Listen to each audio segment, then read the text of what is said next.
Hello and welcome to the first episode of the Disorderly Sports Report podcast. We did a MLB midseason review at some point that technically qualified, but this is the first complete episode. So if you're listening to this now, it's probably going to evolve. Things are going to change. Things are going to change throughout the years. I should start by introducing myself, I guess, for people who haven't heard the other television podcasts, or if you're tuning in for the first time or whatever. My name is Nick Risner. You can find me on Twitter at Nick Risner, NickRizner. And basically, this is the first time I'm doing this podcast, but I've been in this podcasting game, if you want to call it that, for the past 4 or 5 years, doing a podcast for a website that's now defunct called MMAmad.com. The podcast was aptly named the MMA Mad Podcast. And we built that thing up. Every single week, release episodes. We interviewed all sorts of fighters. I mean, I feel kind of shitty just dropping names, but Tony Ferguson, Max Holloway, Stipe Miocic when he was champion. I don't know, Wonder Boy was a recurring guest. Matt Hughes was a big bucket list one for me. He's the guy that got me into the sport. So we interviewed all sorts of big names within the sport. Did this conversational style interview, and it was great. It was a lot of fun. Unfortunately, if you're doing this independent podcasting thing, a lot of times things go belly up, for lack of a better term, I guess. And you run out of money, you run out of time. I don't know. I think people, when you look behind the scenes, people don't realize what you're actually spilling into something like this, and it does cost money to just keep it up and running. So to have the podcast get distributed to iTunes, Stitcher, whatever, you got to put it on a hosting site, and the hosting site charges you monthly for storage. Obviously, you got to pay for a domain name. Servers cost money once you start to get more traffic, which is a good and a bad thing, because there's this sweet spot of too much traffic to be able to run your site on the free servers and not enough traffic to make money from advertising. Anyway, I won't bore you guys with details. If you have questions about this, by the way, I'd be happy to answer. I've consulted with some people before, and because it's a weird game. I enjoy doing it. That's why I'm doing it. I'm obviously not in it to become, filthy rich, because that'd be pretty stupid of me. But I do enjoy doing it, and I miss it. And I wanted to do some sort of sports podcast under the Disorderly umbrella. Obviously, David St. Martin, this is his little baby, the Disorderly. And he brought me on really from the beginning. I was going back and forth with him about potential names for the website as well. So I was in the planning stages of it. I've been with the site from the beginning, and it's been a lot of fun doing it. But there, for a while, was a huge emphasis on the television and movie side of things, and not so much on the sports. Now, I mean, it's right on the tagline. If you go to the website, thedisorderly.com, it's the best in sports and entertainment. Sports is even first. Now, a lot of that has to do with the ring of it, but still, we need some sports content on this website. So I started doing a weekly baseball post. I'm probably going to do something similar with football once football really gears up. Obviously, we have our first game of the entire NFL season. That's this Thursday. The Atlanta Falcons and Philadelphia Eagles with Nick Foles, by the way. No Carson Wentz. Really fucked me in fantasy. No big deal. But we needed more of an emphasis on sports, and I think that's what this is. So I'm sure the format of the show will change. I'm sure things will evolve. This is episode 1. Part of the nature of a podcast is that it is raw. It is, not super polished unless you're an NPR podcast. But for the most part, you have the freedom to kind of change things on the fly. So I'm sure things will change. But my initial concept for this was to have some sort of guest on each week. That's a little difficult at the beginning, too. I actually already have my first non-MMA guest lined up. But this week, I have all these MMA contacts from the podcast I did previous, so I still have those. So I'm not going to talk about MMA every single week. I know this is a general sports podcast, and MMA is a bit of a niche, but it also is kind of my sweet spot as far as podcasting and having guests on and things like that. So whenever there's a big pay-per-view coming up, I'll have a guest on and talk about that. Those are usually monthly, more or less. So this week, we had Cortney Casey on, one of my favorite podcast guests from the old show. Very exciting fighter. She just got a big win. She's been in the UFC for 6-7 fights, but she just got a big win 3 weeks ago, maybe, against Angela Hill. So we talked about that. We talked about the upcoming pay-per-view.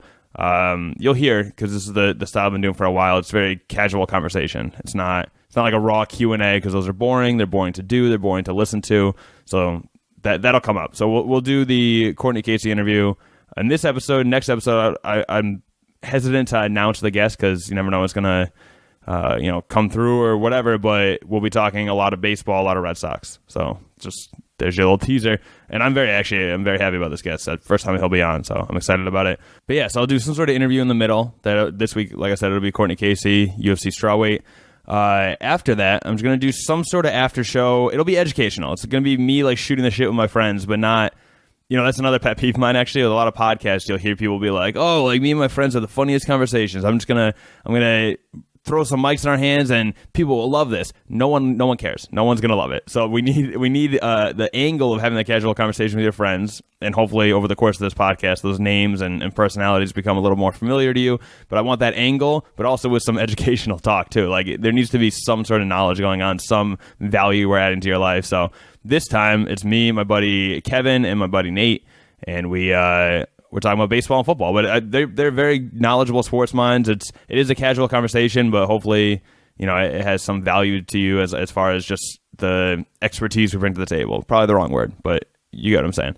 So that'll be at the end, and then, that'll be kind of a recurring thing too. If you don't like that segment, if you want to come for the interview or whatever, that'll always be at the end. So just feel free to shut it off if you want, but I think it's pretty entertaining to listen to. So you guys can decide. This time, actually, we did it on my friend's porch, or patio rather, in the backyard, so you can hear the crickets and stuff. I always kind of like that too, that ambiance. Obviously, the sound quality you're listening to right now is better, but there is something to say about having the outside elements kind of bleed into the microphones. So I like that too. But that'll do it for this little intro thing here. Actually, no, I'm sorry.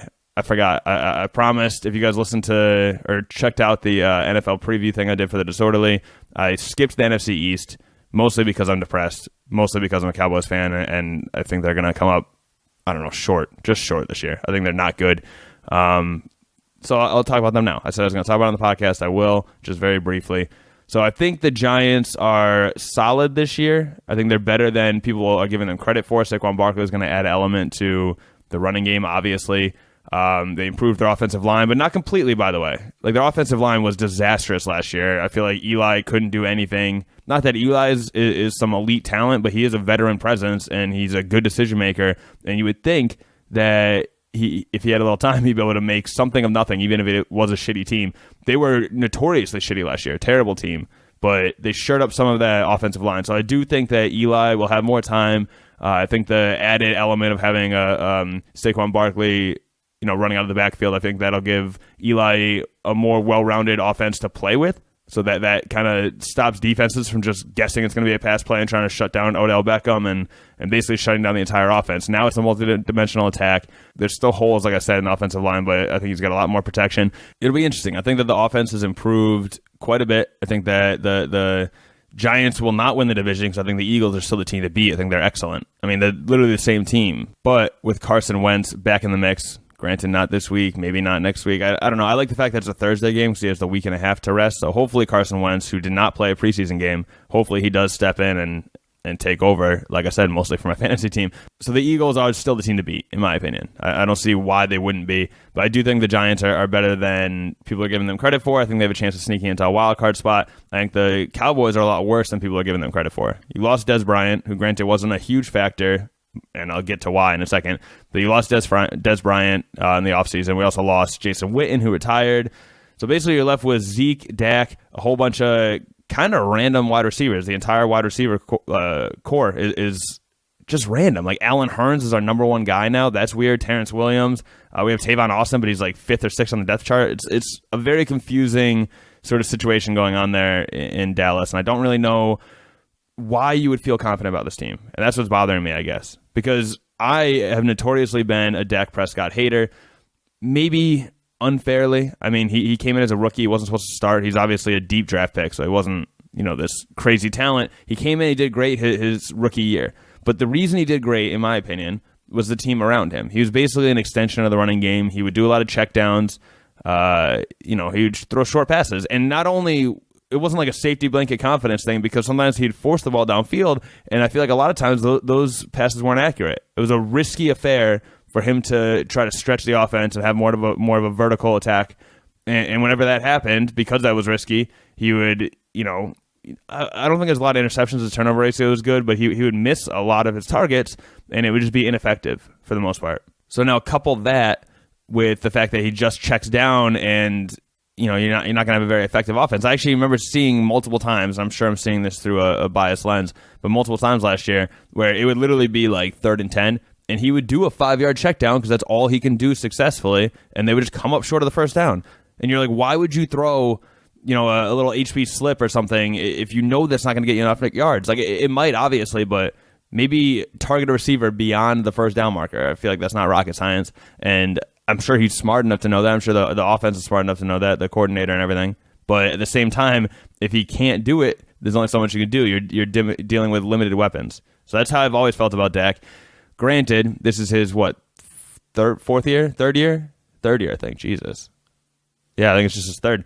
Feels like it's been longer. But with Dak Prescott going into his third year, you would think that he's seen more offenses. He won't have the distractions of the Zeke Elliott stuff going on with the potential arrest and suspension and all this stuff. So with that off the table, I do think we'll see a better Dak than normal. But I'm starting at a very low bar. I think a lot of people will give him a lot more credit than he deserves. I think he's been somewhat suspect over the last 3 years, to be honest with you. So, I just don't have a lot of confidence in the Cowboys, which sucks to say because I'm a diehard fan. If anything, they're probably my favorite sports team. To them, the Red Sox probably second, but I just love football. I love the Cowboys.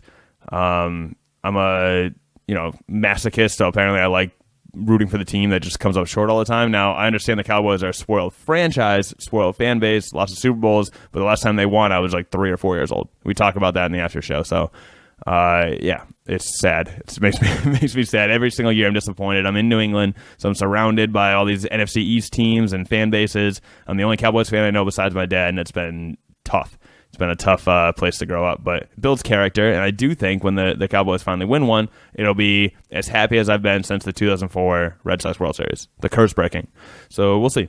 But yeah, I'm not too happy about them. And I'll also say my other friends, Kevin and Pete, they texted me and they're like, what gives? Why didn't you talk about the the NFC East in your preview post? Because we bet on the Redskins under the what was it, 6.5 games?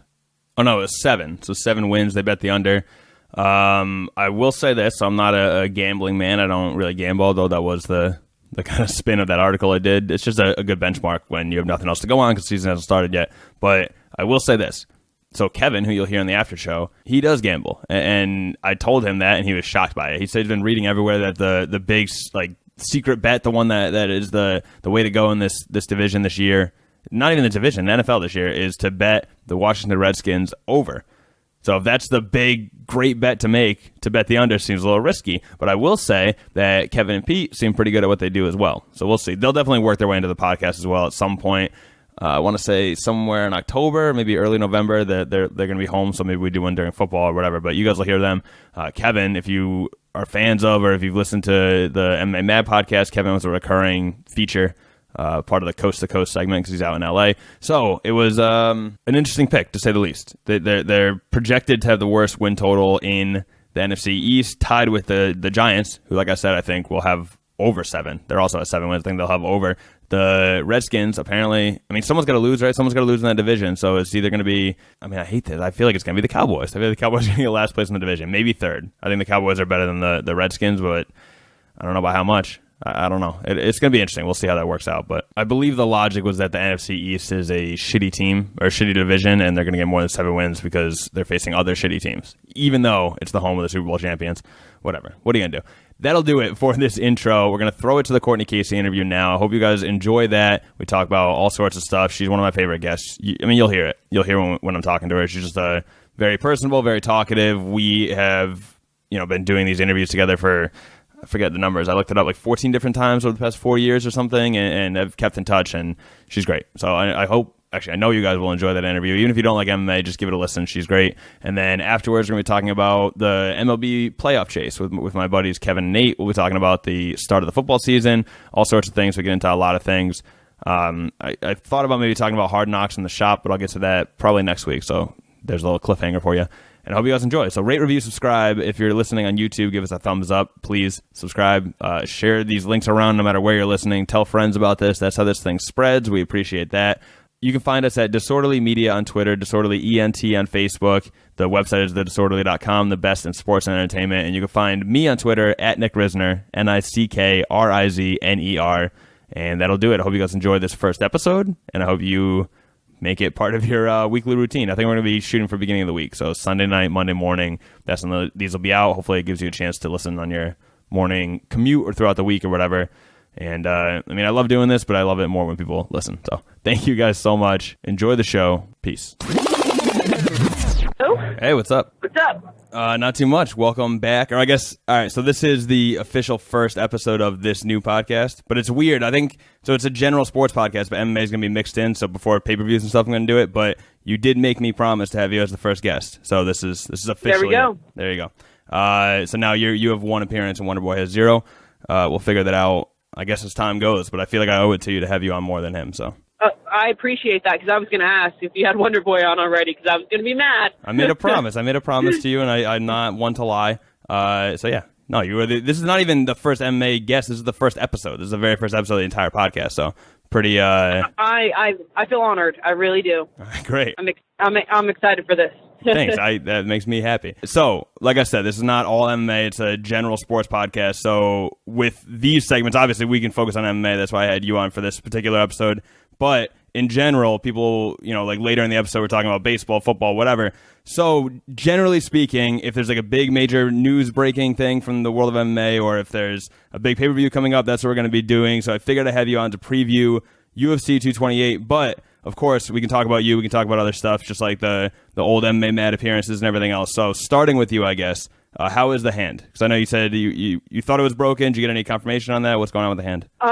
We haven't got confirmation yet. We went ahead and got an MRI done on it. The X-ray came back negative, but there's just so much swelling and I have no strength in it, so they wanted to go ahead and get an MRI. And they're sending me to a hand specialist. I've had problems with the hand in the past, and I kind of was working through it, obviously through the camp. I was cleared and everything to go ahead and train, but it just wasn't ever 100%. I really, I didn't use MMA gloves the whole time I trained.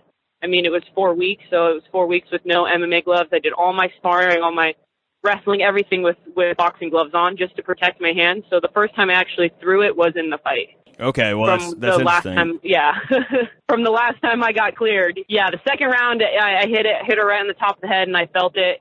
It instantly swelled up, and then, when I went to the corner, they asked how my hand was, and my coach went to grab it, and I was like, "Don't touch it." I was like, "Don't try to open it. I'm just gonna keep it shut." And I just kept it clenched the whole time because I knew if I opened it up, it was just gonna swell up even more, and that's what ended up happening after the fight. Just putting on my shirt and everything like that, I opened it up, and I couldn't close it after that. All right, so that's interesting to me because you knew this kind of going in that this might be an issue, and sure enough, you do end up injuring it in the second round. I heard you talk about that after. Obviously, I didn't notice in real time, so I don't even remember. I haven't gone back and watched the fight after that. So were you still throwing punches with that hand and just kind of biting the mouthpiece? Pretty much. I remember in the fight, I hit her with it, and she kind of fired back right away. And I heard the commentator be like, "Ooh, that one hurt her." And I was like, "No, it didn't. It hurt my hand." Right. I hit her, and then she hit me, but I kind of flinched back because I hit my hand. My hand hurt so bad. So it looked like her punch hurt me when it was my hand just hurt so bad. So I had somebody, another friend of mine, Matt Passett, he said that because it was during the Tuesday Night Contender series, and he said that he broke his hand on the first punch or something, and the way he described it was being in a shootout and pulling the gun out, and then you pull the trigger and no bullet comes out or something. You can still throw the punch, but there's not any power behind it. Right. And there was a few times where I think it might have been the second or the third, where I was about to throw it, and I kind of pulled it back. Okay. I could have threw it, but I just didn't. But when the combos are getting a little bit longer, because I started landing a lot longer combos. Yep.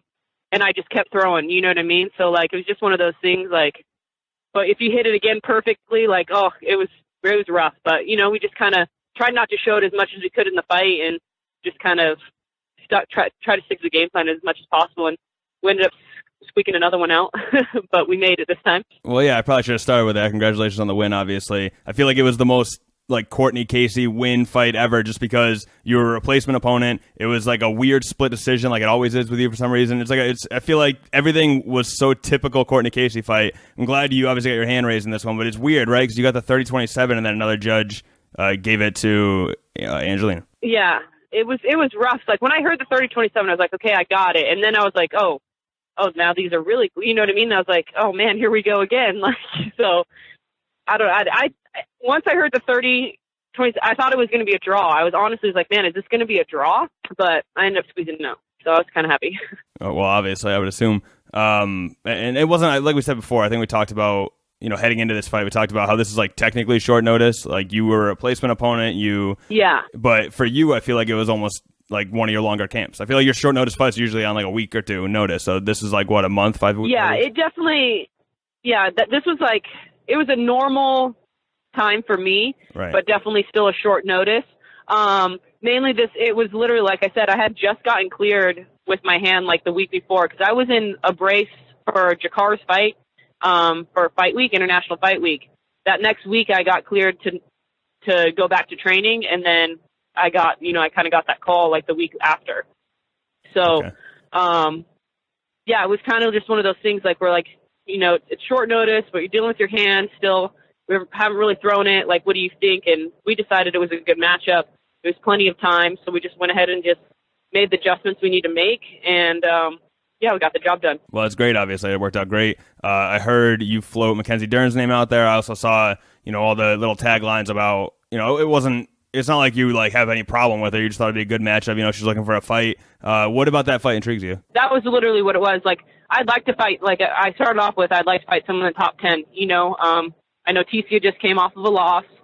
So that would be another fight that I would be interested in. But everyone else kind of is already matched up, and I kind of want one soon. And Mackenzie was looking one for November, December. So I was like, if Mackenzie's looking for a fight, like, I'll take that too. You know what I mean? I just want to fight before the end of the year. And I think if I wait for, someone other than Ticia, all those fights are happening within the next couple months. And I don't think those girls are going to want to fight, right after a fight. Well, isn't Mackenzie Dern like one of your former teammate or something, right? She's a former teammate, yeah. So it's not like we couldn't fight each other, you know what I mean? Because she's not out of our gym anymore. Do you like keep in touch with her at all? I always wonder when you say, I know that wasn't like an official call out, but when you say, Mackenzie Dern, someone I'd like to fight, is that something that you floated by her, or is it just kind of all taken care of through like the media and stuff? It's taken care of through the media. Like, I don't have to ask her if I want to fight her or not.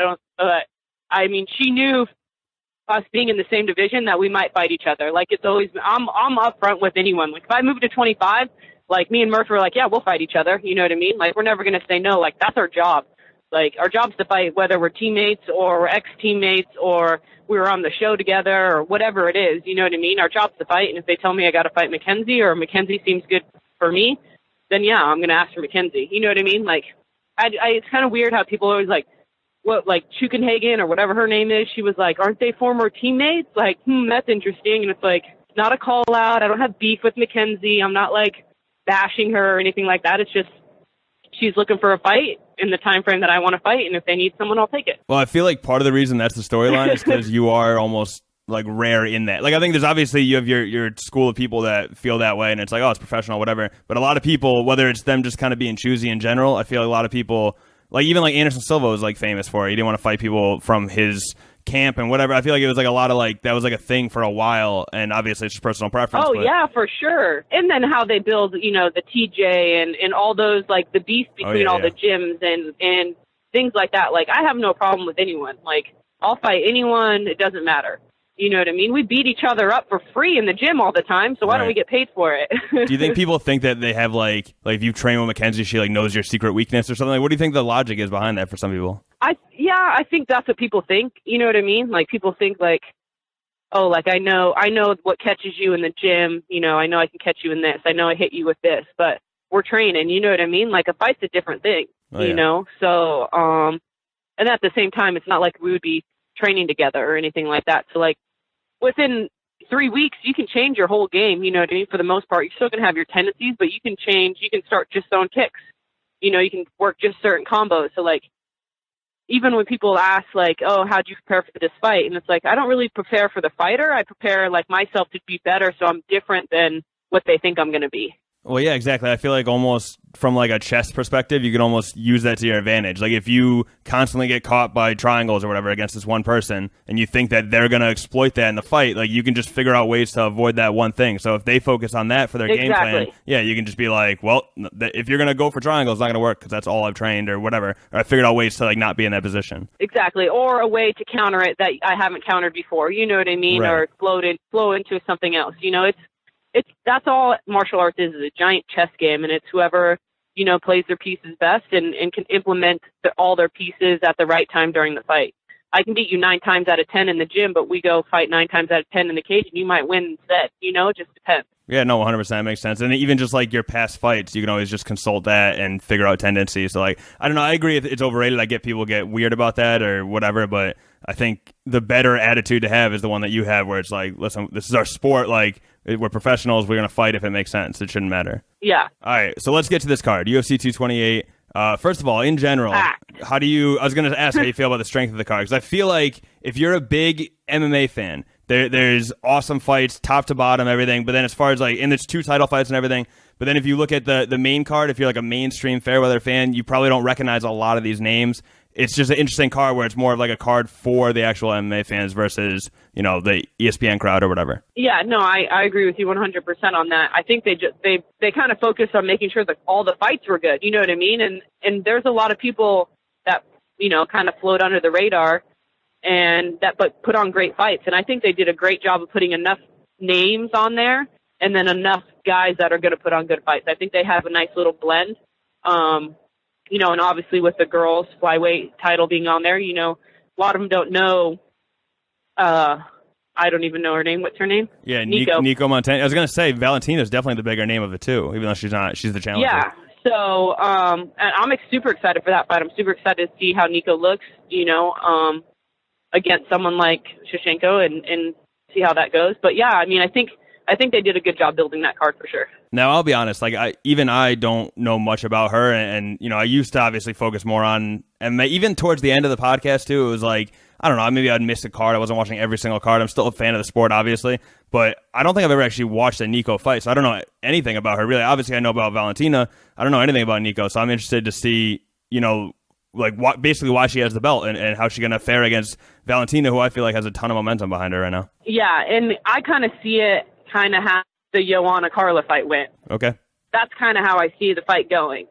I don't want it to go that way, but that's kind of how I feel how it's going to go. But I'm excited for it. I hope that she does a good job and everything like that. I know she had an injury and stuff like that, so we don't know how she's been training, but I've seen Shevchenko and she just looks like an animal right now. Oh, yeah. No, she looks like a monster. And so Nico, if I'm remembering correctly, she's from like the Ultimate Fighter, right? And they did a similar thing like what they did with strawweight? Yes, correct. Okay. And then she was supposed to fight Urbanks or whatever. Oh, right. Sarge Urbanks. And she didn't make weight. So Roxanne filled in for the finale, and she beat Roxanne. Okay, that's what it was. Because, yeah, Roxanne was in the semifinals and lost, right? And then... Correct. Okay. All right, that makes sense. And then, yeah. So however that... I didn't really watch the show. Me neither. Yeah, I missed the show, and then I feel like I missed everything. So she's only had one fight in the UFC, and I missed the show. That explains why. Correct. I was looking at it. I was like, oh, I knew there was a flyweight champion. I kind of forgot who it was even. So this could be her chance to either announce like her presence to the world. But it does seem like, I don't know. Valentina just looks like a killer right now. Like I wouldn't want to fight her, so I don't know what. We'll see. It'll be an interesting matchup to see. Yeah, it's definitely. Yeah, I'm hoping it's just a really good fight. You know what I mean? That's what I'm really hoping. I feel like that division's still really wide open, and no one has really kind of put a mark on it yet. So I'm kind of really interested to see how this plays out. Yeah, speaking of flyweight, on your card, JoJo, who I saw that you took the picture with after we talked about her before. Yeah, huge win for her, too. It's like, I don't know what it is about her, but when she wins, it's like really, you're just like, it's like she shows so much emotion when she wins or something. It's like, you're like, yeah, you just like get happy for her. It's weird, but she had a big win. Well, she's just so sweet, you know what I mean? She's super sweet. She loves her job, you know what I mean? And you can tell, like, when she fights, like, I was super excited, for her to get that submission win and everything like that, because, she's been kind of off for a while as far as, like, she moved camps and stuff, so it's good for her to finally, get that big win and then kind of just feel like, okay, now everything's kind of fallen into place. Like, I've talked to her forever, and, we stayed pretty good friends, and it's just always good when you see someone who's been through ups and downs outside of fighting, you know what I mean? And kind of how to deal with all that and overcome that and still get a big win like she did. So it was good. Yeah, absolutely. And I feel like I just really like her at 125 too. I think she's like one of those in-betweeners where it's kind of the perfect weight class for her and it just didn't exist before, but luckily now it does. Yeah. So yeah, and she likes it too. She's happy at that weight class. So that always makes the fight a lot easier when you're not stressing about your weight. Yeah, that's great. So we can just talk about the main event now, I guess, the Darren Till versus Tyron Woodley fight. What do you have for this one? Because obviously Darren Till earned the title shot by, I think, I mean, no one ran away with it, but the fight with Wonder Boy was like fairly controversial. I heard a lot of people saying that they thought Wonder Boy won, but like I said, it was a close fight, so I wouldn't call it a robbery. It's not like Wonder Boy clearly won, so I don't know. It was an interesting fight. But then off the back of that and all the hype that Darren Till had, he's fighting Tyron Woodley. Woodley's had, somewhat of an unpopular title run just because he's fought a bunch of, I mean, we're talking about MMA being a game of chess. He's fought chess masters in their particular field. So when Woodley fights people, he's getting the win, which is extremely impressive, but he's not knocking people's heads off. So a lot of the fans are like, boring, So how do you feel about this Darren Till fight? Kind of like what you just said. I'm hoping Woodley comes out and puts on a really great show, but I honestly think that he's going to chess match him and he's going to squeak it out. And because kind of, if you watch the Till and Wonder Boy, Till kind of like fell into like comfortable as well, you know what I mean? Right.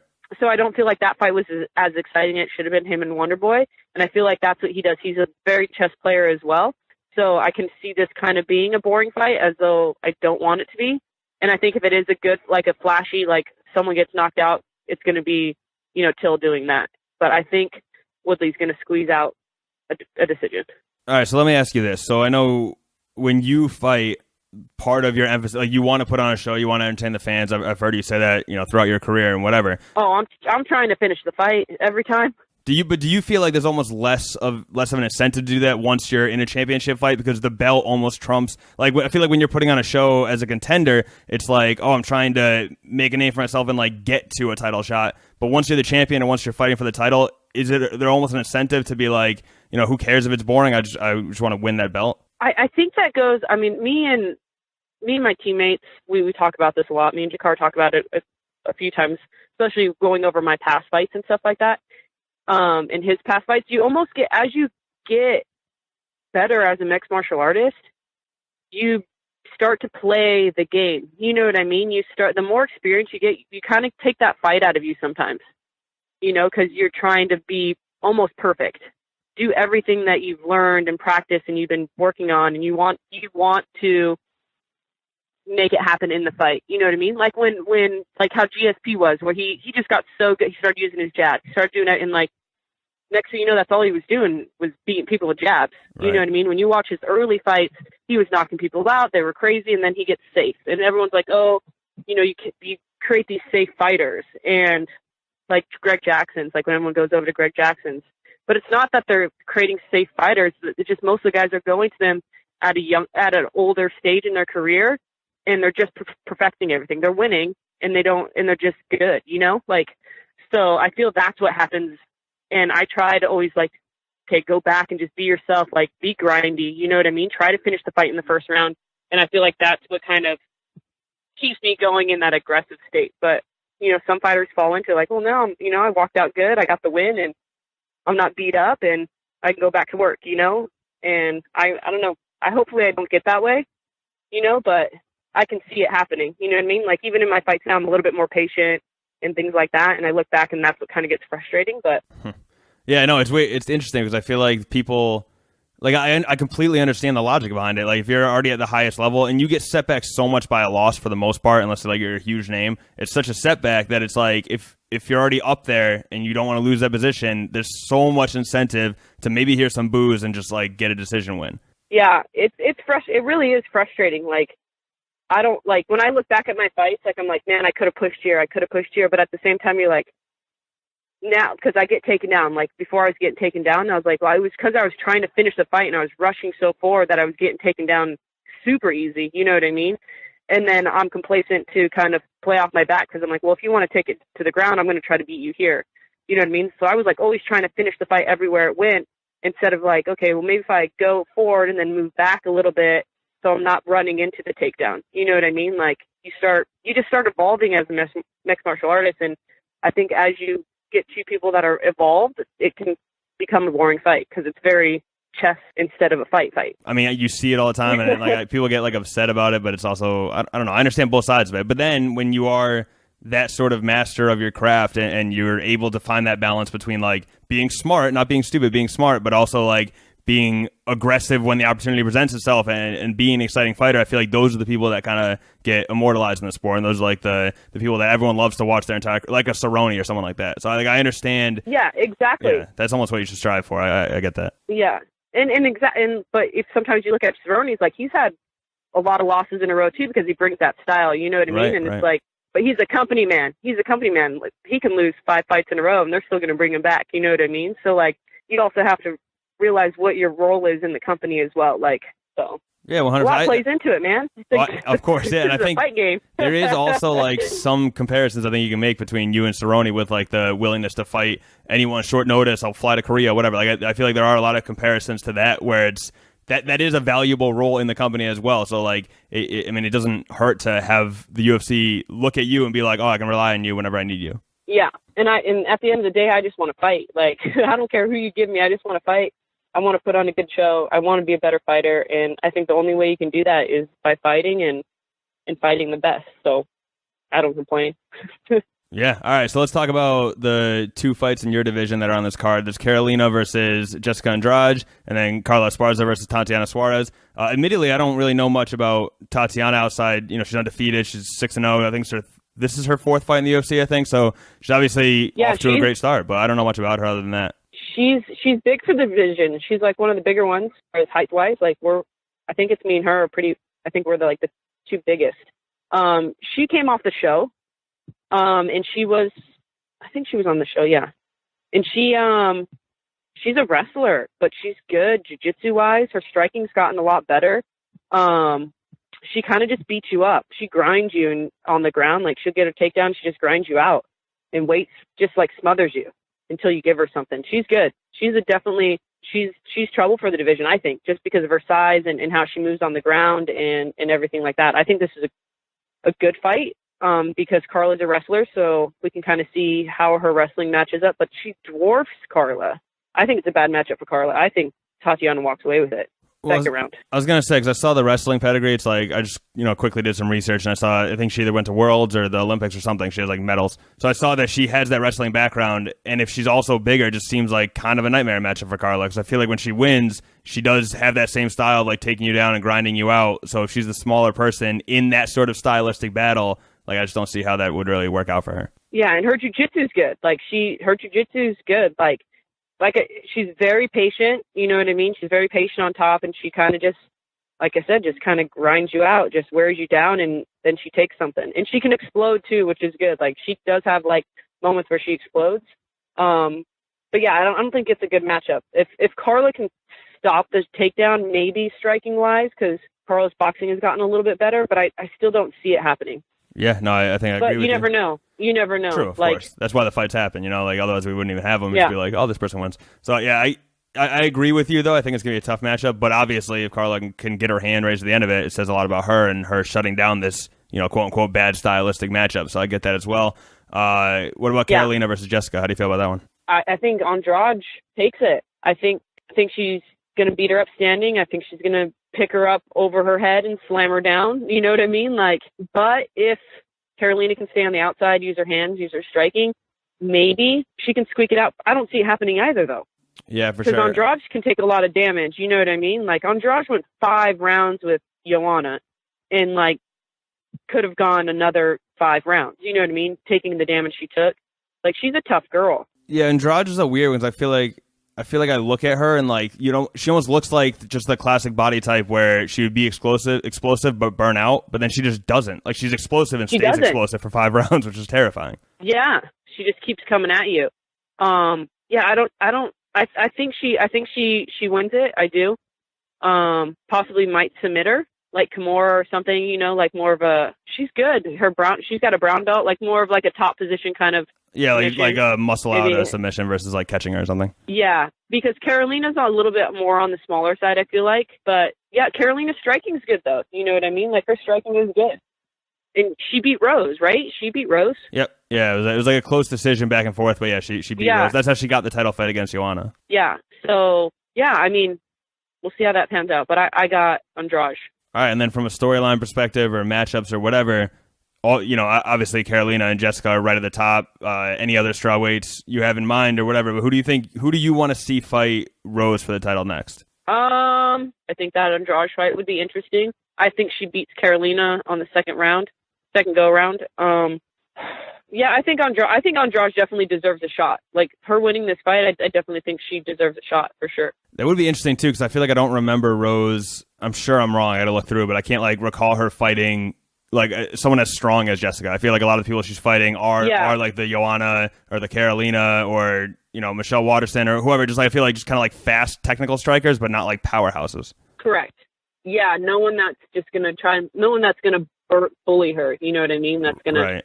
Because Rose is small too, but obviously she's improved so much. But like even we saw Carla kind of bully her back then. Obviously, if she faced someone bigger than Carla, I feel as though it would be a problem, even though that was obviously a whole different fighter than the Rose we have now. Yeah, the Rose that we have now is even just looking at her picture, she's changed a lot. You know what I mean? She's still pretty young. So, yeah, I'm interested in that fight. If that happens, I'm definitely interested in that fight. Yeah, I agree with you, by the way, with Carolina, because I feel like, it was razor close when it happened, but I feel like Carolina's had a longer career, has kind of an established style, and Rose has gotten so much better fight by fight that just by virtue of this, like, if she fights Carolina again, it'll be after 2 Joanna fights where she won both of those. So I feel like Carolina would probably come up short in the rematch, if I had to guess. But there always is the intriguing promotional storyline of having, like, somebody who lost or somebody who beat the champion challenge them. You know what I mean? Like, that's always an easy sell for fans, too. So, I don't know. It'd be interesting. Yeah. We'll see how it goes. Yeah, for sure. And then I just really like the Jimmy Rivera and John Dodson fight. For some reason, that's the first FX prelim. I feel like that was surprising to me, but whatever. Order doesn't really matter to me. Like, if you're going to sit down and watch the fights, then put the fights wherever. I don't care.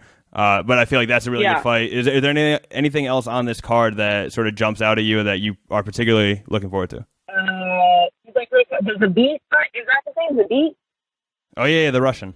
The Russian, yeah. He's the one that does all the craziness, right? Yep, yeah. He's like a really tall, lanky guy. Looks like he's like half asleep, but just does like the craziest moves ever. Yeah, striking's just nuts.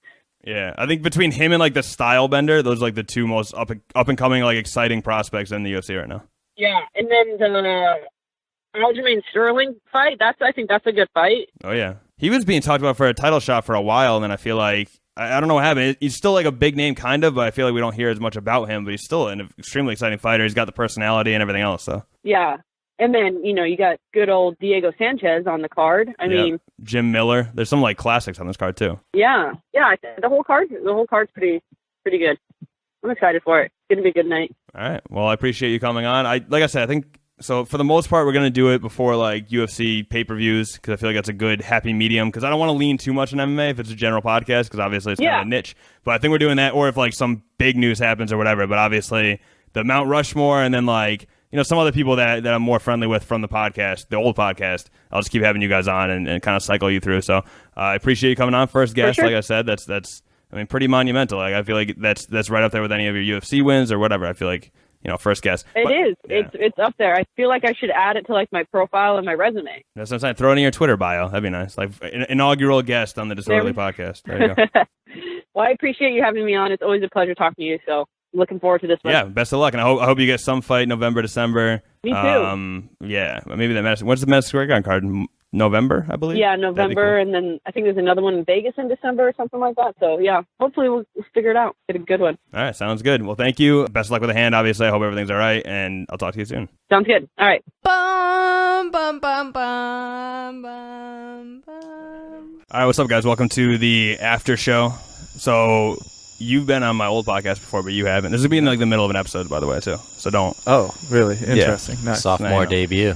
Yeah, so I'm here with my buddies Nate and Kevin. Now the other Kevin refused to join for some reason, even though this is like an opportunity of a lifetime. Sports just not his thing. Yeah, get him on movies. He'll talk for 2 hours straight. That's definitely an option. Can we just take a couple minutes out and just shit on him and make him feel really bad? Yeah, the roast of Kevin. Yeah. This is for you, Kevin. You're upstairs right now drafting a crappy fantasy team. Well, that's the thing. I thought it would be like he can like talk about his draft. It'd be cool if he was doing the draft during the podcast too, and just like could talk about his picks. That's what I'm saying. With his picks, yeah. That's what I was thinking. We could have brainstormed and he would have had an all-star team, but some people just want to hang out in their room by themselves. So it's sad.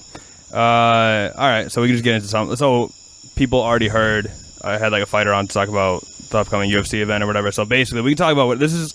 So this is obviously the first episode of this. So I think these after shows are going to be me like shooting the shit with my friends and not like probably people that other people haven't heard of. I'm not going to like have like big guests on or whatever. It'll literally just be like this kind of shit, and if people don't like it, they can shut it off or whatever, but all the interviews and all that stuff will be before, because it's like fun for me to do, so I feel like that's the big thing, so I don't get burned out, is like having something like that. So I think, I don't know, that's what this is. So we're just shoot the shit about whatever. Basically, the topics of, the time of year, whatever it is. So right now, obviously, we're going to the baseball playoff chase, the football season starting up for college. And by the way, I don't watch college at all. Do you? I do, yes. Okay, so you can just go on your own like personal rant about that. Do you watch college? I bet on it. Okay, that's as good as anything. I feel like that's how you like learn about sports. That or getting like really into like Madden or something is like how I like learn about like deep rosters. Yeah, that's how you learn the hard way. Yeah. Yep, a lot of bad bets in college football, but Isn't it like notoriously difficult to bet on college football? Well, they just look easy because the spreads are like above 20, right. So it's just like, oh, no the teams like win by that much. You're not winning by 23 points, and then sure enough, favorite always covers. So I'm an underdog kind of guy. UConn football starts tomorrow. 23-point underdog. Yeah. So we can talk about whatever. We can start with baseball, I guess. You say you prepared notes? A little bit. I wanted to be tad professional. Yeah. Just went over division races, stuff like that, and teams that are surprising this year. I mean, you've got the Phillies and Braves leading the NL East, which is pretty crazy. Diamondbacks, Rockies, and Dodgers are all a game apiece away from each other. And then, obviously, most of the lion's share of the time was the Boston Red Sox, and just debating with myself whether or not they'll collapse. After last night's performance, it looks like September is going to be quite the roller coaster. But so this is also, I think we're releasing it next week, but it'll be like I don't know. So basically, just establishes, I think we're all Red Sox fans, right? Including Kevin, who's not here. Yes. But we should establish that we are 21st century Red Sox fans, which means we don't truly know the pain. Spoiled. Yeah, we're spoiled. I saw the pain in my dad's eyes. Yep. So like when I was watching, I'm dead serious. So I saw my dad. I've talked about this before. Not on this podcast, I guess it's new. But I saw my dad cry twice in his life. Once is when his dad died, and the other time was when the Red Sox won the World Series in like 2004. And I'm dead serious. But it was like a really nice moment where he was like, he said like, I never got to watch them win with my dad, and I get to watch them win with my son. Like it was like super nice. So like I like felt the struggle, even though I was 14 when it happened. So. That's a Risner family moment right there. It That's was, yeah. Precious. I mean, I think 2003 was enough for me when they got they let that lead slip away to the Yankees. Grady and Little let Pedro in for way too long. Boone hit the home run. That was just like all the heartbreak. And I think at that point, all of us were like, okay, so the curse is real, and we are never going to see the Red Sox win.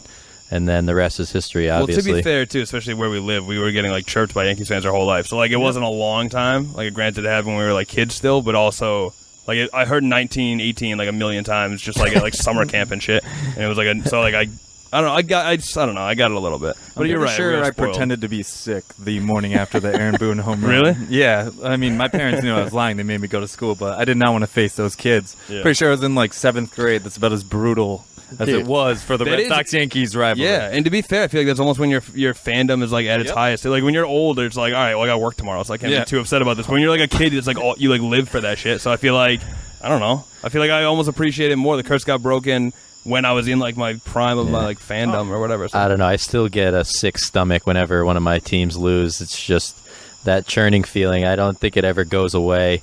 I wish I could remember the exact emotions that went into it. You get goosebumps watching like the 30 for 30 and like any highlights from 2004. 4 days in October or whatever. Yeah, I mean, I can't imagine. I thought you were gonna say I wish I could remember when like my team last lost, because I feel like all your teams win. Are you a Patriots fan too? No, New York Giants. Oh, so, we've had some ups and downs, but you know, he's rooting for the Pats though in like 3 Super Bowls. That's true. So that is true. That is true. Well, you know what? Shout out to the Zielinski family. They're all Patriots fans, so I can't be a black sheep in that regard. So when they're not playing the Giants, it depends on the opponent. But yeah, I did root for them against the the Seahawks. I did root for that. Actually, I was rooting for the Falcons.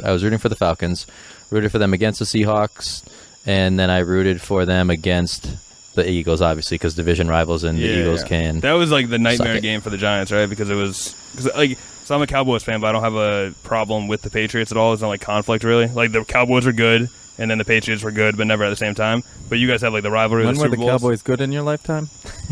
First of all, I'm older than you, but in the night, no, that's 3. Actually, no. You want to hear? I'm dead serious though. That's what bothers me more than anything else, because the Cowboys fan base gets treated as like spoiled, like arrogant fans. Except my whole life, they've been like the losers. Like they won when I was 4 years old, and like I still get shit on like a cocky I get shit on like a Patriots fan, except I don't have any wins. Like it's the worst thing in the world. It's just the number of you guys, and just you have a lot of fake fans. If you still see them now, they're not fake, right? You just said they haven't won it forever. That's a good point. It's been like, what, 3... I think Cowboys have like loyal-ass fans. 3 decades now? Not a lot of pink hats? 3, technically, if you're going to count. Yeah, it's 90s. No, they won in the 90s. Okay, yeah, you're right. 2 full decades. So it's like 25. Yeah. What was their last one, like 94-ish? Yeah, 90? something like that. Or 90. They won like 3 and 4 years. Mm-hmm. I think it was 93, 4, and 6, or okay. I don't know, something like that. But yeah. Okay. So I don't know, but it sucks. So that's one where like I like my fan base is spoiled, but I'm not because I missed it in years or whatever. So that is my like pain, and I'm on like my own like hill with this too because there's so many people who root for like the Giants or the Eagles. I've only met a few Eagles fans actually, but it's like so many people who are just like against my team, and I'm the only Cowboys fan I know besides my dad. Like your brother always says that it's his second favorite team. That doesn't count. I don't want your sympathy. If you're watching the Patriots win a Super Bowl, and you're like, oh, I kind of like your team too. Like it's worse. Ask him that this year because I think a lot of that had to do with Des Bryant being on the team. Oh, really? But he would always stick that thorn in my side. Whenever the Giants were playing the Cowboys, like, oh, but that was actually kind of cool by Des. I was like, no, it wasn't. Big Dick Des, man. It really was. But like growing up, we would both watch him at Oklahoma State, and you'd just be like, oh, you're fans of his since college. I loved Des Bryant in college. To be honest, there's a chance he ends up on the Patriots. That's still like getting floated around a little bit. So Chris would be happy. They need him. I don't know what their deal is over there. I heard a Golden Tate rumor to the Patriots today. Really? That's more of a fit. I feel like that's interesting too because he's on my fantasy team. I think. I never got to load. We can talk about that later. That'd be one heck of a... Oh, yeah. If that gets added to it, we're in the dark, boys. Nice. That's perfect. The light on our back deck just went out, but Hatch was clutch with the camping lantern. This is I like this mood lighting much more, honestly. Joe Rogan forever talked about doing like a campfire podcast for like a long time, and I feel like it sounds awesome. He said the logistics were it was like I can't just have like just fires like 3 times a day. They would just do DMT, and that would go off the rails quickly. Yeah. I don't know how closely you follow his, like if you watch it like every day or catch the good ones, but he had Donald Cerrone on today. I saw that Instagram post. Oh, I listened to the first 40 minutes. It's classic. They are chugging Budweiser. Joe Rogan packed a lip. And they're smoking on there, so it looks like it's setting up for a classic podcast. I'm going to watch the rest of it tomorrow. Yeah, I saw the Instagram post of like, I was posting like holding the sword in front of the wall or whatever. You'll enjoy it. The crux of it is like how his past coaches have like really let him down, and he had to leave his gym. I think they're... He's at Greg Jackson. Yeah. So now he's... I think now he's in... he has like his own ranch, right? Yep. He was with Winklejohn, I think, too. He came in later and like kind of took over the reins, but... That was a podcast guest, by the way. He was just like... really? Yeah. That's pretty sweet. Winklejohn, yeah, it was really interesting. It was too early for me to like fully know what like questions to ask, though. Yep. Like I think I could have done a better job with it. So, yeah, they're getting to all the crazy stuff that he does on his ranch in New Mexico, and like starting his own gym was one of them. I do have Golden Tate. Nice. Yeah, big news. By the way, Red Sox up 13-5. Well, yeah, we were busting it open. Yeah, so for anyone, I don't know why anyone would care, but this is Wednesday night, August 29th. Because I think it'll be like a week old by the time it comes out. I have to wait for the interview with the fighter and all this other stuff, but it doesn't matter. So Red Sox will still be in first place. Well, that's all right. So let's Find just talk the wood. about that. As like all Red Sox fans, where's like the panic meter now? Because I feel like it's not zero panic, right? Like I'm a little bit nervous. I'm more nervous about like, and this has been like a 2-month thing probably, but like I feel like Craig Kimbrell's control has been like really off, and he was our automatic guy. And I understand no one can be perfect forever, but it's obviously the worst time of year to like be showing signs of that. That's my biggest concern. But you want to go first, Hatch? You can take that one. I would say my concern level currently is a 2. I'm not worried. We're going to win the division. That's going to take a monumental collapse. It's not 1978. But hasn't there will be no Bucky Wasn't there a Dent. huge collapse like 2 years ago? I think that was like 2012. I mean, we didn't blow like a 10-game lead, and we're too good. We're too good to blow it. But my concern level when we hit the postseason is this group of Red Sox. They've won 1 game in the playoffs. I'm not sold on them until you show me you can win a playoff series. Completely different game. The game's managed differently. Until we get over that hump, I'm not sold on the Red Sox. And I've 100% enjoyed this regular season, but I need more. I need a postseason win. They've got me there 2 years in a row. Granted, we lost to 2 great teams, but we're the great team this year, and we need to make sure that we seal it. So, all right, so you're talking about how it's managed differently, but like the whole season obviously was with Cora too, and I feel like he's been planning, like with pitchers and like resting pitchers and we can debate whether Chris Sale's actually hurt or whatever, but it's like I feel like he's been managing innings the entire year. So do you think that will almost like rewrite how we handle the postseason as well? Because he's basically been planning for the postseason the whole time, where I feel like Farrell was like running guys into the ground. I mean, I think that helps. I think Chris Sale, you'll see him be phenomenal in the postseason, but yet we still have pitchers like David Price. I mean, arguably the worst postseason pitcher. Yeah, I mean, he did do good last year out of the bullpen. Yeah, he did. And the way he's pitching, he's going to get a start. There's no doubt. He's going to be one of those. Yeah, he's getting a start. Definitely number 2. So he's going to have to show up. I mean, I trust Porcello, to be honest, more than I trust Price in the postseason. I like the way Porcello pitches. He pounds the strike zone. And then from there, in my opinion, do you trust their bullpen? They got a lot of unproven. I mean, technically, if you look at their stats this year, they're proven, but they've never done it in the postseason, and they're going to be in big spots. They're going to have to come through. Do you trust Joe Kelly's control? Yeah. Do you trust Matt Barnes? Yeah, so I'm going to go with I'm at 7, and I'll 7 go out of 10 panic? Yes. You know what? Because like Hatch said, I think the playoffs is locked up. We're going to make it.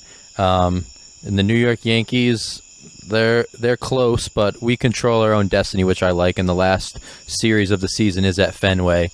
So I'm hoping we can keep at least that 4-game lead so it can be a stressful last weekend. But I think that would be better TV than the World Series itself if they could if the Yankees could figure out a way to get that within 3. I'm just going 7 because that's when the real trouble starts for us. Like last night, Matt Barnes goes in and the Marlins no-names are playing home run derby. Right. Craig Kimbrell, I don't even know the last time he's had a save. It's just been really hard to watch. There's no command. So I heard a stat today from Section 10 podcast, the Barstool Red Sox one, and they were saying that Craig Kimbrell's given up more earned runs in the last 10 games than he did in the 30 before that. That's crazy. I think I heard one. He goes through streaks like this, though. I heard one on the Nesson broadcast the other night that was like, since the All-Star break, he's had like 3 clean innings. Which I'm not sure if that's no runs or if that's 1, 2, 3. Yeah, it's got to be something like that. But that is a little scary because, man, watching the regular season in the bottom of the 9th, you kind of like you're on edge a little bit. In the postseason, when every pitch matters and your heart is in your throat, that's just going to be something that he's just going to have to prove himself. I know he's one of the best closers, and he has a chance if he stays on this trajectory to be one of the best to ever do it. But mine's at a 7 because I don't know if we can do it in the playoffs. I need I think the only thing that makes me confident with postseason in this team, and I know that a lot of teams similar to what it was last year too, and obviously it didn't go well, but I feel like you need some crazy in your pitchers, and I feel like Craig Kimbrell's like a nutcase, and I feel like Joe Kelly's a nutcase, and I think that I really think they'll just see red. So I feel like I'm actually okay with him in the playoffs. Someone like Matt Barnes, I feel like I can just picture him just sweating and looking panicked, and that scares me. I don't know, I just have that image in my head of him coming in some clutch 8th inning last night, but against obviously a much better team than the Marlins because they're all better than the Marlins, and just blowing it. So, I'm actually okay with the Tampa Bay sweep. I feel like Tampa Bay is a better team than people give credit for, definitely. And we haven't been swept all year, so it's whatever. So I'll take that. The Miami, even though we won yesterday, that Miami blown lead and then another blown lead after we got it back-to-back with Matt Barnes and Craig Kimbrell, that actually scares me a lot more than the Tampa Bay sweep did, honestly. Yeah, 100%. And if you put Tampa Bay in the National League, they are in a position for a playoff spot in any division. Good, so, better, by the way. 70 and 62, they just kind of got the bad luck of the draw. They're playing in the best division in baseball this year. So that's not too bad. And the Yankees are losing to the White Sox right now. So the one thing that I also love about the regular season is that the Yankees are just not that good this year. They don't really scare me. And out of all the Red Sox opponents that they might play in the postseason, I would want to play the Yankees. I think that sweep that we had back in either early August or late July is going to give us a huge mental edge going forward. And especially the last game when we just willed our way back against what's supposed to be their strength, which is the bullpen when they have Britton, David Robertson, and Chapman going. So they're getting Gary Sanchez back. Scary Gary. He's batting 150 right now, I think. But we can hit with him, and I'm not scared of any of their pitchers. Severino, trust me, I'd take him on a heartbeat on my team, but unproven, seems to get almost too amped. He appears to be an adrenaline junkie, loses control, which, by the way, I fear for Joe Kelly and Craig Kimbrell. Love them both, but you even see Craig Kimbrell sometimes. Sometimes first batter, he comes in so amped. Yeah, you're the first 3 fastballs are out of the zone, and then he works his way and gets every save it seems like somebody gets on. It's because Kimbrel's so amped, he comes out and just can't control the fastball. So my dad calls me about that shit all the time too. He's like, because even earlier in the season when Craig Kimbrel was like clearly the best closer in baseball, like obviously he closed out the All-Star game, whatever. Like he was clearly the best heading into the All-Star break. My dad would call me after every game and he's like, I don't know what it is. He just makes me nervous. He always like lets the tying run on or whatever. Like, and I was like, yeah, but he's a closer. Like as long as he gets the win, like it's part of the game. Like obviously it's gonna be a close game. That's why you're coming in. But my dad's been saying that forever, and like it seems like. He's not the A's closer. But that is my dad going through his whole life of the curse, like a full lifetime, and it's like I feel like no matter, we could be undefeated right now, and he's like, yeah, but I just don't trust this team. Like, well, what? It's like ingrained in him. He might be right, but yeah, there's always that seed of doubt when you've seen it all. I mean, we've been a witness to a lot of crazy stuff in our 25 and 28 years of watching sports, and nothing's a sure thing, but out of the past 3 years, I will say by far this looks like the best Red Sox team, so I'm hoping we can avoid a collapse. The addition of J.D. Martinez is proving to be one of the biggest offseason signings. And what I will say is, I did a ton of research for this. Shout out to the Arizona Diamondbacks because they lost an MVP candidate, and they're tied for first with the Rockies in the NL West. At the beginning of the season, then like people stopped talking about them for some reason. And they're still like the best team. Shout out to Clay Buchholz. I don't know if they had him at the beginning of the year. They randomly picked up Clay Buchholz, and he's pitching well for them. Yeah, dude, he always had good stuff. He had like a no-hitter with us. Greasy. Yeah, he did. And then that was like what he was known for. I don't miss seeing him on TV. I'll tell you that much. He was Do not tune into a Clay Buchholz stuff. It looks like he crawled out of a sewer. It is disgusting. You're right. It's like him and like Danny Woodhead living like a sewer together. His ball moves so much because it's just covered in sweat. Yeah. Spitball. I did not know he was on the team. That's weird. And it's actually weird in general if you look at the whole like National League. Just so we're not just talking about the Red Sox. You mentioned how close it is. It's crazy. Like I forget. There's at some point there was like 6 teams that in the American League that were like better. Even our wild card teams had better records than the division leaders in the National League, and it's insane. Yep. I don't know I think a National League like sympathizer or like National League fan would say like, oh, that's just because it's more competitive, it's more parity or something. But I think it's bullshit. I'd be very surprised if whoever comes out of the American League doesn't win the World Series. Exactly, and that's why as long as the Red Sox can get to the World Series, I like their chances.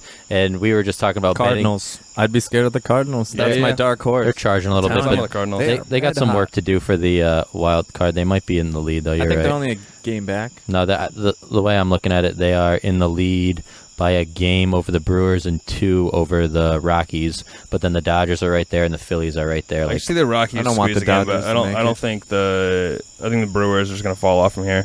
And then the Dodgers, I mean, they made moves or whatever. They got Machado, but I feel like he hasn't. Brian Dozier as well. Yeah, right. I think baseball just needs L.A., though, because the NL is going to be a snooze fest if the L.A. Dodgers can't make it. There's just so much talent that would go to waste. The Diamondbacks and the Rockies obviously are well-deserved, and for the serious baseball fan, they know that the Diamondbacks have talent. When you talk about like Paul Goldschmidt and A.J. Pollock, and then the Rockies have Nolan Arenado, who's probably one of the most underrated players, but a team with like Puig and Machado and Kershaw and Kenley Jansen, like the MLB, right? I bet the commissioner right now is just praying, like, please, LA, get it together. Well, realistically, no one gives a shit about the Houston Astros on like a national scale. In general, like that's not like a big team name, and I feel like the World Series was a big story last year because the Dodgers were in it. Like, you need the Dodgers or you need the Red Sox and the Yankees, or obviously if it was one of us versus the Dodgers, that'd be ideal. But I feel like that's what you need to move the needle. Maybe the Cubs. I feel like people care when the Cubs are in like a deep run or whatever. But like if it's like the Indians versus like the whatever, I feel like no one cares. It could be Indians Braves this year. Yeah. Well, the MLB is pissed. They had Red Sox Yankees lined up to be arguably one of the best. They wanted that series, hopefully in the ALCS. Number one, now it can't happen. It has to happen in the ALDS. Only 5 games because they changed that rule, which I don't know if I think it's fair, but it's interesting. I liked how you couldn't play your division foe until you played them in the AL Championship. I thought it led to better series. That's why the Red Sox and the Yankees played all those years in a row, was because of that rule. How do you feel about the one-game playoff in general? I'm a fan. I mean, I like it too. I don't want to be in it, but it's fun to watch. And I mean, history has shown that like those teams have done well in the playoffs. Yeah. It is tough though for the loser, just to like make the playoffs and only get one game. I think the best, like, baseball for me is good in small doses. unless it's like the World Series or if the Red Sox are playing in the playoffs, I'll watch every inning, no doubt. And even in the regular season, I'll tune in here and there. What they really need to do is shorten the regular season by like 40 games, and then the wild card can be 5. The ALDS and NLDS can be 5, and then ALCS and World Series can be 7. I really think that just the way the summer drags on, like people get excited for opening day, they get excited for the All-Star game, and then they get excited for the playoffs. There's just way too many lulls in between, and it's doing the sport a disservice, in my opinion. I don't disagree with you, but baseball is so numbers-oriented that until that older generation dies, you'll never see it. They love their stat books. They love those stats. It means everything to baseball. Once you change the length of the season, I feel like compare numbers. So that's a popular argument to like change the. I personally like it where it is. I feel like what it is, it's just like a daily thing. It's like, oh, I got nothing going on tonight. The Red Sox are on. Like almost every day. It's like, you know, America's pastime or whatever. I feel like it is just like because it's summer, no other sport's going on anyway, and I just feel like it's like. I don't know. I like having it as like just like a casual thing I can tune into every now and then. And like obviously, if you're gonna commit to watching every single game, that's gonna be tough and probably impossible for most people. But it's I don't know. I don't mind the length of it actually. So what do you think about? I read an article recently that basically made the argument that baseball has changed from I'm 26. When I was a kid, I was following the Sammy Sosa, Mark McGwire home run race. I knew more about other teams. I remember the Marlins in the late 90s. You know, I knew a lot about baseball. Essentially what they're saying now is that you only care about your hometown team, and you pretty much know very little about the rest of the MLB. Yep. And especially not the other league. For example, so I'm an American League fan. The article is making the argument that I pretty much know nothing about the National League, which, you know, I'm not going to lie, I definitely know a ton less about the National League than I do the AL. Yeah. And basically, it's essentially saying that baseball needs to find a way to either go that route and make their teams in the local area extremely marketable, or do they try to revert back to, you know, where people know everything about the nationwide? Oh, I feel like the problem is they're not even doing that because like it's big. Like if you're in like the Red Sox, Yankees market, these major markets, you're big. But like people aren't even going to like the local team games. So I think you almost need to, yeah. Like you talk about like even like the Seattle Mariners, like Ken Griffey and stuff. Like I remember these are like big teams, and like I don't know. Yeah, and that's just not around anymore. Yeah. We woke up, we would go to school and talk about Ken Griffey Jr. He lived across the country. Yeah, we're not talking about Mike Trout. Yeah, we're not. I don't think kids are talking about Mike Trout. No. Yep, it's different.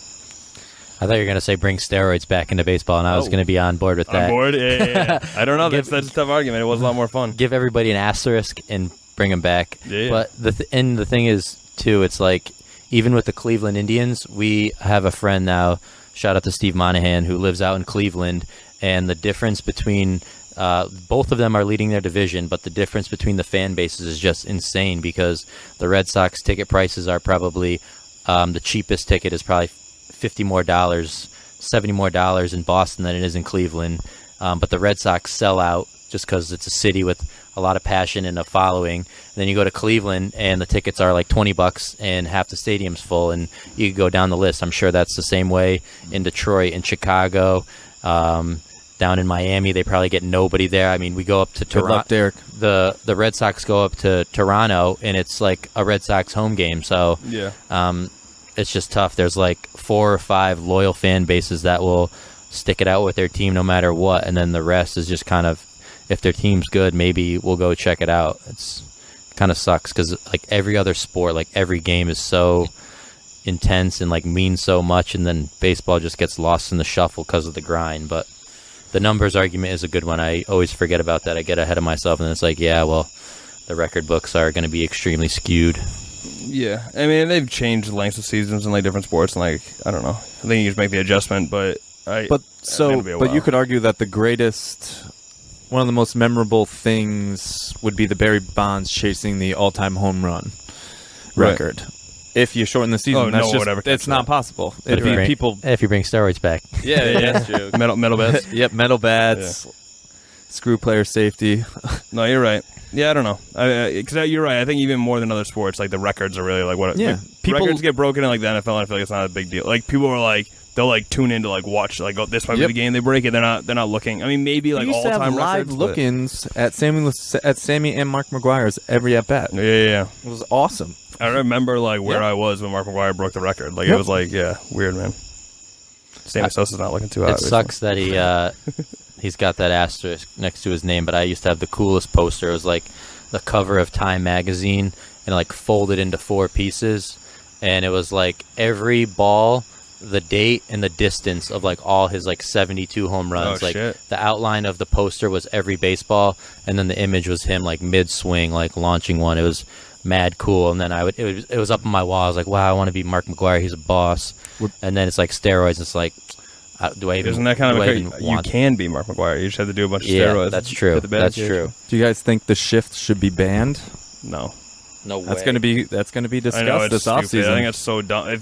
I agree. Teach players how to hit in the other direction. I'm 100% against it. You should be able to stand wherever you want. There's no rule.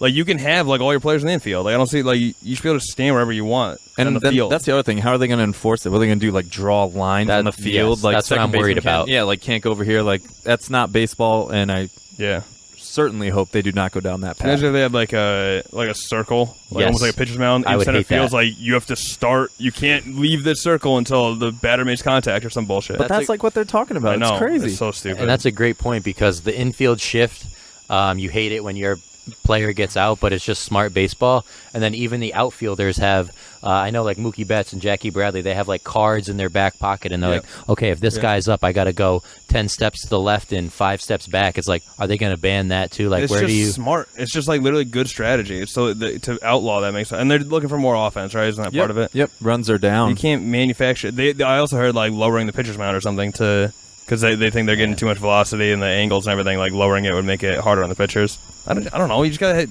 have people adjust. Like I don't think anything's like people. I think it's like a roller coaster type effect where like eventually pitching will be back, and once people learn how to hit other shifts, then defense will be struggling again and whatever. I don't know. And I wonder if the lack of hitting. I know growing up, as soon as a kid, I had a friend who was pretty good at baseball, and as soon as they could tell that he could throw hard, he literally stopped batting.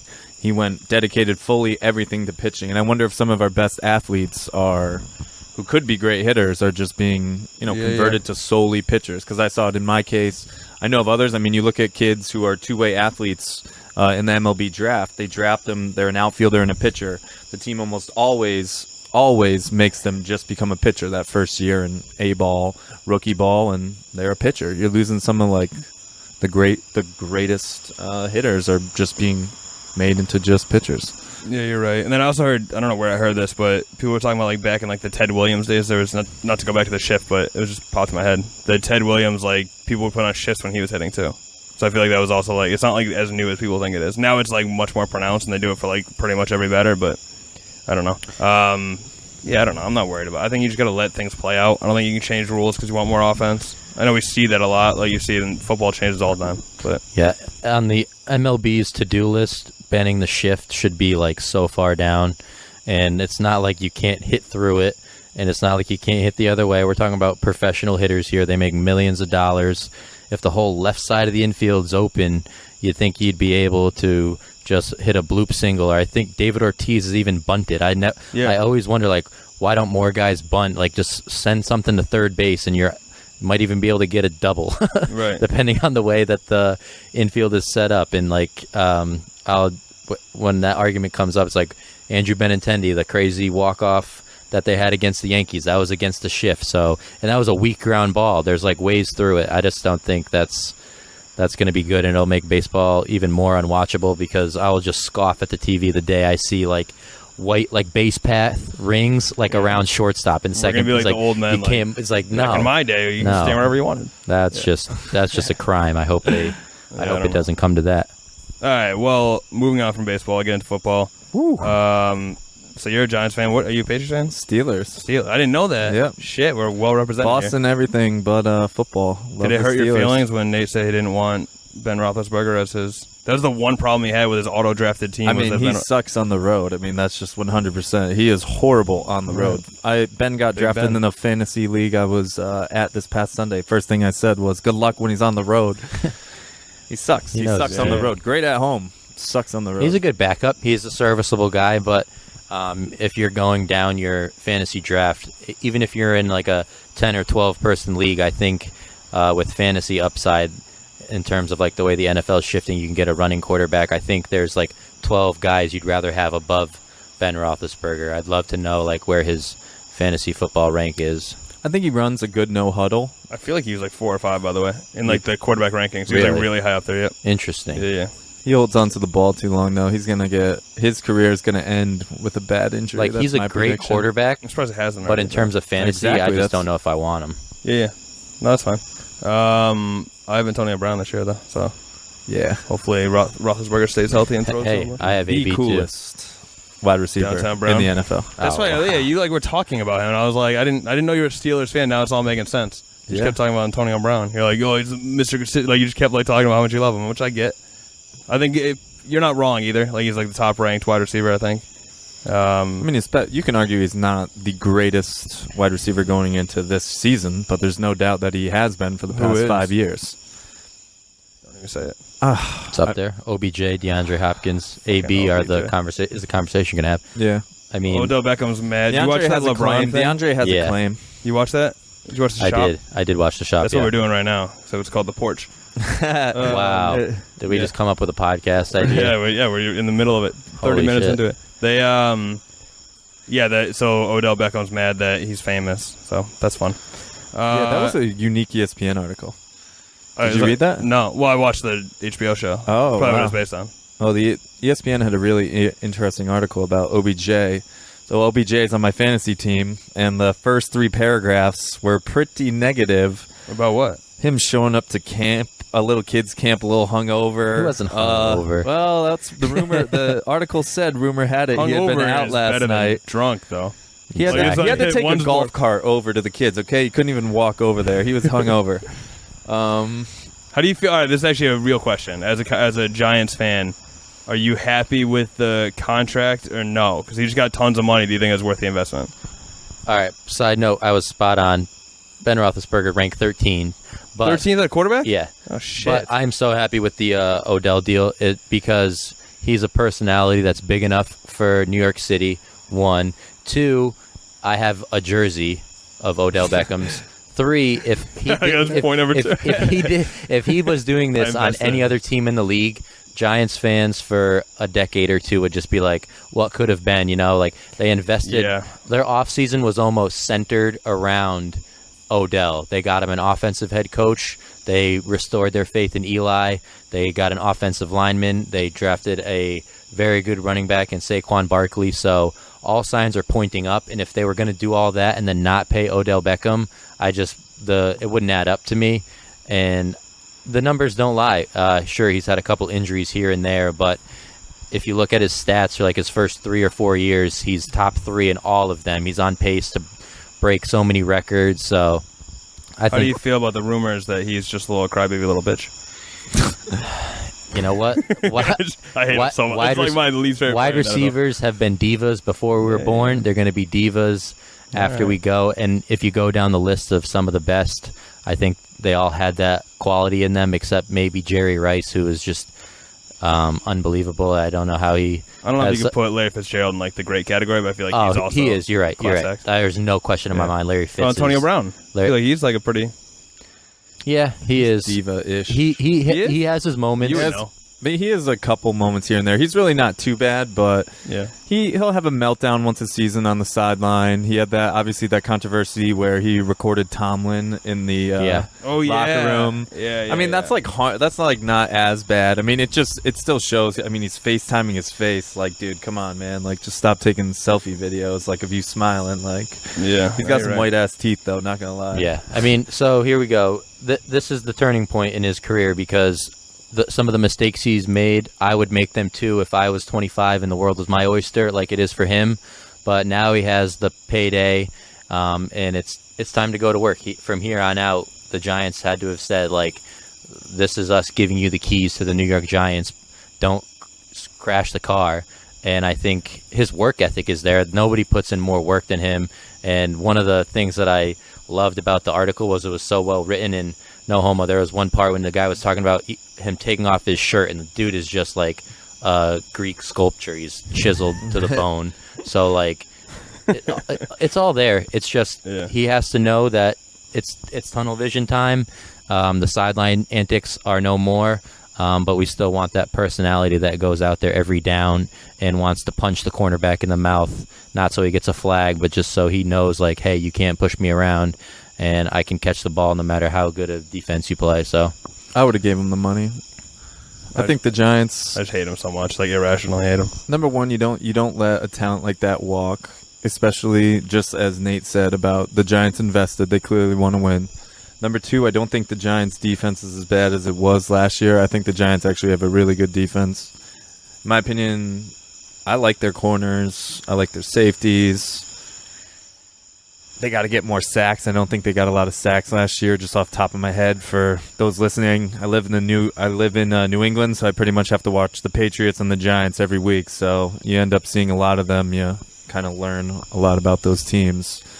For better or for worse, it really sucks watching the Pats. Last year with the Giants was horrendous. But yeah, I would have given him money. I don't think it's a mistake. I don't think it's a mistake. He's young enough. I don't know. It is a big investment. It's like a lot of goddamn money. But if that's what it takes to keep him, I guess that. So I bet you whenever the NFL collective bargaining agreement is over, we're going to see players be paid a lot more, in my opinion. NFL players are learning that the NBA is like, just like, screw this, we should be playing basketball. Like, NBA gets paid way more money. It's all guaranteed. Like, why do we not have guaranteed money, and why are we not getting a bigger revenue share? I saw some stat about, like, they're talking about Odell Beckham's, like, crazy money. Then that dude I forget his name. Blanking out. There's some guy in the MLB who's making, like, more than that over the next, like, three. Evan Turner can't shoot a jump shot, and he got paid, like, $80 million. NBA money is crazy. Yeah. Well, here's what I want to do, though. Let's do a round table, because I think this is going to be a down year for the Dallas Cowboys, and I know when they're good and I know when they're not, and I don't think they're going to be good. So let's do records for each of our teams. I think the Giants are going to go 10-6 and get a wild card in the NFC. I think the Eagles, if Carson Wentz is right, I think the Eagles win the NFC East again, but Giants 10-6 for me. All right. I agree. And I was actually talking to Kevin about this when we were playing tennis before. But, like, I also think it's going to be a down year, and I hate to talk about that. But I'm saying, like, I don't know, 9-7 maybe. I feel like, and I've said this for a long time, and, like, even when people were, like, sucking his dick, I feel like Dak Prescott is not good. He's a check-down quarterback. He's an extension of the running game, basically. Like, whenever he throws downfield, he's not accurate, and he never throws downfield, which is why I think Dez Bryant is still really good wherever he ends up. He just didn't have a quarterback that could reach him. And I think that we were serviceable and, like, made the playoffs that year, basically because the rest of the team was stacked. But, like, I feel like they're a shell. We lost Witten. Like, it's the team's getting worse and worse, and we're putting all our eggs in the Dak Prescott basket, and I think he sucks. I've literally been, so that's why, because at one point, like, people are going to turn on him and they're going to start saying he sucks, and people are going to think that I, like, jumped off. Nope, day one, I think he sucks. It's on the record. Yeah. Oh, and I'm a big Romo fan. I think people, like, forget, because Romo gets shit on for all this stuff. Romo was on bad teams a lot of the years he was on it, and he made them relevant. Like, I think Romo was so much better. Dez was good when he had Romo, because Romo could actually throw to him. I think Romo made bad teams relevant. Dak is already on a good team, and he's, like, making them mediocre. I think he sucks. But can't wait to hear Romo get all giddy in the press box again this year. People can criticize that. I don't criticize it. I legitimately like it. It's hilarious. It's like how I watch football. He's extremely enthusiastic. Yeah, he reminds me, like, it seems like he has a bet on the game. Like, he's just like, oh my gosh. Yeah. Football IQ is off the charts for him too. Like, say what you will about, like, spoiling the game almost, but, like, the way he can call out a play is pretty remarkable. I thought that was a really good talent. And going back, like, you just, like, hate Tony Romo because you're a Giants fan, but I don't think he was that bad either. There was one blunder, and it wasn't when he was even playing quarterback. It was, like, the fumbled snap against the Seahawks. Like, and that's not that, like, set his, like, they're like, oh, he chokes. It's like, dude, if you look at his fourth quarter keep yards, the best since he started keeping that stat. Like, he does not choke. He's very clutch. He has a lot of game-winning drives, but for some reason that's the narrative. So other than that, I think he was, like, top 12 QB in the league, maybe higher certain years, but, like, never, like, dipped below that for me. All right, let's see what the Steelers fan over here. I'm going with 11-5. Oh shit, we got a tough schedule. Obviously, when you win your division, you play better teams, guys. I'm not sure if you guys know about that. I don't even know who your, like, rivals are. Ravens. The Browns. They're all chumps. Ravens, but I would argue that the more interesting game is the Bengals. Us and the Bengals just get chippy. The Ravens are our rival, but we just hate the Bengals, and there's just cheap shots all game long. It's really entertaining. That last playoff game you guys had, too, was incredible. Yep. Like the Martavis through the legs catch. That was a good game. I think, didn't Andy Dalton get hurt in that game? That was just crazy. Talk about catches and not catches, right? Des Bryant had an all-time. But yeah, I mean, our offense should be amazing. We're going to run Le'Veon Bell into the ground, then not re-sign him. That's why I never purchased a Le'Veon Bell jersey. Still hurts me. Do you have a terrible towel in your possession? I do have a terrible towel. That is correct. Just curious. How would I not? I don't know. You were not in Pittsburgh. Oh, it was given to me as a birthday gift. Oh, great. I have one of those Patriots Roger Goodell clown face towels that Jen gave me because she went to the game. And then people got mad because I'm not a Patriots fan, but she was like, he's the biggest Barstool fan, though. So I got it. There you go. Yeah. Anyway. You already gave me yours. All right. Well, I think we probably have enough, to be honest with you. But I don't know. So I think this is going to be some sort of thing weekly. I don't know. I'm sure it'll evolve and change as like the show goes or whatever. And I don't know if I'm going to consistently get guests on or whatever. I'm basically feeling it out because I did like the MMA thing for so long.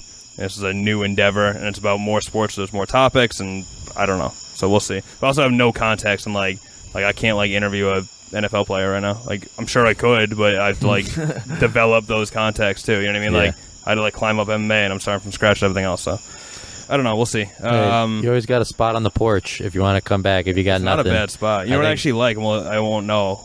I'll know when I hear it back. But like I hope you can hear the crickets because I feel like I like that in podcasts where you can like hear the atmosphere. I did one on my front porch in my old place with Matt Bissett.